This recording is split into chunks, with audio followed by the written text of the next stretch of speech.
வேலையால என்னோட குடும்பம் பிரியணும்ன்ற நிலைமை வந்தா அதை நிச்சயமா என்னால ஒத்துக்க முடியாது. எனக்கு செஞ்சு கொடுத்த சத்தியம் ஞாபகம் இருக்குல்ல? என்னோட வேலை இந்த குடும்ப பொறுப்புகளுக்கு தடையா இருக்காது, நான் இந்த வீட்டோட மூத்த மருமகளா தான் இருப்பேன்னு சொன்னேன்ல. இந்த சத்தியத்தை நீ எப்படியாவது நிறைவேற்றி ஆகணும். நல்லா ஞாபகம் வச்சுக்க. உனக்கு போலீஸ் ஆபீசர் வேலை பார்க்கணும்னு இருந்தா அதை நீ நம்ம ஊர்லயே பாரு.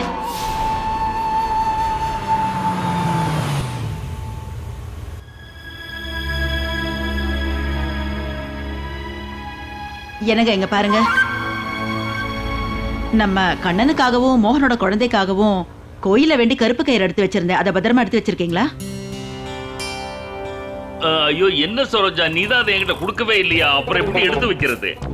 ஐயோ சரோஜா, எப்ப நீ என்கிட்ட கருப்பு கயிறை கொடுத்த? ராமா, நம்ம பேர பசங்களோட நன்மைக்காக அந்த புரோகிதர் கிட்ட கேட்டு வாங்கி வச்சிருந்தேன். அதையும் எங்கேயோ தொலைச்சிட்டீங்களா?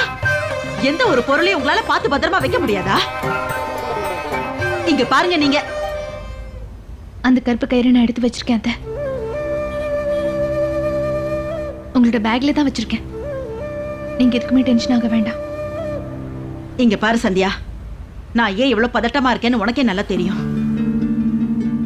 அதனால என்னோட இந்த பதட்டம் குறையணும்னா அதுக்கு என்ன பண்ணணுமோ அதை பண்ணு. அப்பதான் என்னோட மனசுக்கு கொஞ்சமாவது நிம்மதியா இருக்கும். இல்லைன்னா நான் இப்படியே தான் இருப்பேன்.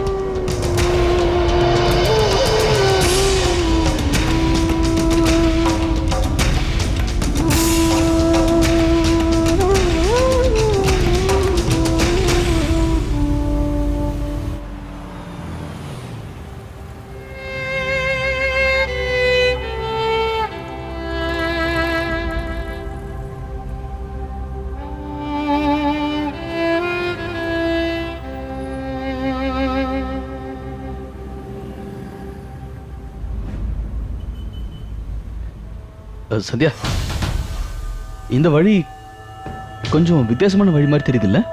இதுக்கு முன்னாடி நம்ம போனது இந்த வழி இல்லையா? என்னங்க நீங்க? இந்த டிரைவருக்கு இந்த ஊர்ல இருக்கிற எல்லா வழியும் தெரியும்ல? எனக்கு தெரிஞ்சு இது ஏதாவது ஒரு குறுக்கு வழியா இருக்கும்னு நினைக்கிறேன். நீங்க எதுக்கும் டென்ஷன் ஆக வேண்டாம். இந்த டிரைவருக்கு இந்த ஊர்ல இருக்கிற எல்லா இடமும் நல்லா தெரியும். உண்மைதான் சந்தியா, நான் உங்ககிட்ட சொல்ல வந்தது இதே விஷயம்தான். உங்களுக்கு இந்த டிரைவர் மேல எவ்வளவு நம்பிக்கை இருக்கு? ஜீப் ஓட்டுறவன்னு நம்புறீங்க. அப்படி இருக்கும்போது இந்த உலகத்துக்கு வழிகாட்டுறவர் ஏன் நம்ப மாட்டேங்கிறீங்க சந்தியா? சந்தியா, கடவுள் இருக்காரு, இந்த உலகத்தை வழி நடத்துறதே அவர் தான். அந்த கடவுள் மேல நம்பிக்கை மட்டும் வைங்க. வழி எப்படி இருந்தாலும் சரி, நாம போக வேண்டிய இடத்துக்கு அவரே கண்டிப்பா கூட்டு போவார். புரிஞ்சுதா?